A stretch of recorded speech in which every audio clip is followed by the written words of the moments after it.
Светлана Фуженкова из Набережных Челнов первой в республике получила 1% микрозаем. 300 тысяч рублей помогут ей остаться на плаву в период действия ограничений. Она индивидуальный предприниматель и продает детскую обувь.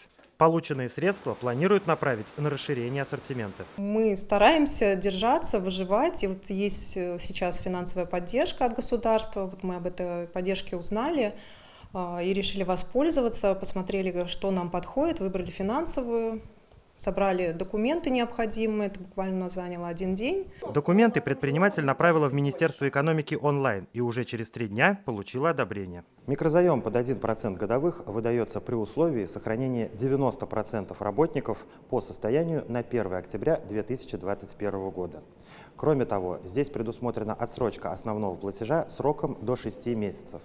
Сумма займа составляет до 1 миллиона рублей сроком на 2 года. По поручению президента Татарстана Минэкономики уже с прошлого года поддерживает отрасли, попавшие под ограничения. Помогают в том числе предпринимателям, которые не попадают под федеральные меры поддержки. Микрозаем могут получить предприниматели сферы торговли, гостиничного бизнеса, развлечений, отдыха, спорта. Также ИП без наемных работников. Микрозаем 1% был разработан на основе предложений от нашего бизнеса. У нас в прошлом году больше 250 предпринимателей получили практически на 300 миллионов микрозаймов, и это действительно им помогло восстановить их бизнес в такое непростое время. Документы можно подать в Министерство экономики по адресу Казань, улица Петербургская, 28 или онлайн через портал fasttrack.rf. Заявки принимаются до 30 декабря.